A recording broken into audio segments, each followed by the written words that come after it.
নমস্কার বন্ধুরা, শুভ সকাল। কেমন আছো তোমরা? আশা করছি ভালো আছো, আর আমিও বেশ ভালো আছি। অনেক কদিন পরে আমি আবার একটা নতুন রেসিপি নিয়ে চলে এসেছি। আশা করছি ভীষণ ভালো লাগবে। তার আগে বলি, আজ কালী পুজো আর শুভ দীপাবলি সবাইকে, এবং শুভ কালী পুজোর অনেক শুভেচ্ছা সবাইকে জানিয়ে আমি আজকের রেসিপি বা ব্লগটা শুরু করছি। আশা করছি ভীষণ ভালো লাগবে তোমাদের। তো আমার আজকে যে রেসিপিটা সেটা হচ্ছে খিচুড়ি। তো সকালবেলা আমার যে রেসিপিটা হয়েছিল আজকে বাড়িতে সেটা হলো খিচুড়ি আর কাঁকরোল ভাজা। সেটাই আমি তোমাদের সাথে শেয়ার করছি। খিচুড়ির খুব একটা রেসিপি মুখে বলে আমি তোমাদের সাথে শেয়ার করছি না, কারণ খিচুড়ি বানাতে তোমরা সবাই খুব ভালো করে জানো। তবে আমি এখানে যে সমস্ত ভেজিটেবলস ইউজ করেছি সেটা বলছি। বরবটি, আলু, কুমড়ো, গাজর আর অন্যান্য ভেজিটেবলস থাকলে তোমরা দিতেই পারো। তো আমার কাছে এটুকু অ্যাভেলেবেল ছিল, তাই আমি এটুকু দিয়েছি।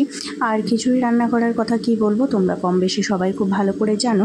আর আজকের আমার রেসিপিতে কি দিয়েছি কি না কি সেসবগুলো আলোচনা না করে আমি আজকে তোমাদেরকে একটা দারুণ সুন্দর গল্প বলে শোনাবো। তো চলো এদিকে রেসিপিটা দেখতে থাকো এবং আমার গল্পটাও শুনতে থাকো। তো চলো, আজকের গল্পের নাম হলো স্টপ ইট। সকাল 9টার সময় যখন হাওড়া স্টেশনে মাইকে ঘোষণা হলো উদয়ন আভা তুফান এক্সপ্রেস 13 নম্বর প্ল্যাটফর্ম থেকে ছাড়বে, তখন ওদের আনন্দের বাঁধ ভেঙে পড়ল। ওরা মানে অনিন্দিতা, স্বপ্না ও ওদের দলবল সবাই ওরা শান্তিনিকেতনে পড়াশোনা করে। একটা এডুকেশনাল ট্যুরে সবাই যাবে দিল্লি। কতদিন থেকে এই নিয়ে আনন্দে মশগুল ছিল তারা।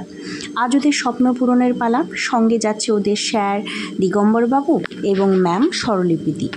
ট্রেন আসতেই ওরা হইচই করে সিট দখল করে বসেছিল। তারপর ট্রেন ছাড়তেই ওদের কি আনন্দ! ওদের যাত্রা শুরু হতেই চিৎকার, চেঁচামেচি, গান, অন্তাক্ষরী, কোনো কিছুই বাদ যাচ্ছিল না। সঙ্গে সমানে চলছিল ওদের মুখ চা, ঝালমুড়ি, বাদাম, চানাচুর, আরও কত কী। দেখতে দেখতে চলে এলো চিত্তরঞ্জন। পশ্চিমবঙ্গের সীমানা শেষ, কিন্তু জামতারা আসতেই একদল লোক হুড়মুড় করে ওদের কামরায় উঠে বসলো। ওরা আপত্তি জানাতে কে কার কথা শোনে। এখানে নাকি এটাই নিয়ম, রিজার্ভেশন এখানে চলে না। চেকারবাবু অসহায়। জোর করে ওরা সিট দখল করে বসে পড়ল। কি আপদ!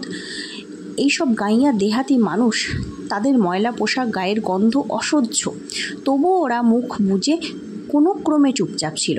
কিন্তু ব্যাপারটা আর সহ্য করা গেল না যখন ওদের কেউ মেয়েদের মাথার চুল ধরে টানাটানি করতে লাগলো। অনিন্দিতা বরাবরই ডেসপারেট।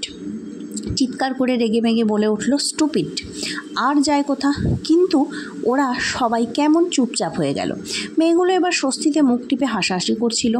এর মধ্যে বিদ্যাসাগর মধুপুর পেরিয়ে ট্রেন ঢুকে পড়ল যশিডি স্টেশনে।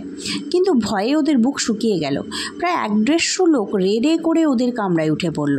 কেন ওদের খারাপ কথা বলা হয়েছে, কিছুতেই ওদের সামলানো যাচ্ছে না। এবার অনিন্দিতা বুঝতে পারল কেউ ওদের ফোন করে খবরটা দিয়েছে। পরিস্থিতি ক্রমশ হাতের বাইরে চলে যাচ্ছে। দিগম্বরবাবু ফ্যালফ্যাল করে চেয়ে রয়েছেন। মেয়েদের বাঁচাবেন কিভাবে? হঠাৎ স্বরলিপিদি ছেলেগুলোকে ডেকে বললেন, মেয়েরা মোটেই খারাপ কথা বলেনি, তোমাদের শুনতে ভুল হয়েছে। ওরা আসলে বলতে চেয়েছে স্টপ ইট। এরপর ওরা গলে জল। পরের স্টেশনে শিমুলতলায় সব নেমে গেল। ওরাও যেন হাঁপ ছেড়ে বাঁচল। তো কেমন লাগলো গল্পটা তোমাদের এবং আজকের আমার রেসিপি? কমেন্টে অবশ্যই জানাবে। ভালো লাগলে লাইক করবে এবং বেশি বেশি করে শেয়ার করবে। আজকের মতো টাটা, ফিরে আসবো নতুন কোনো রেসিপির সাথে।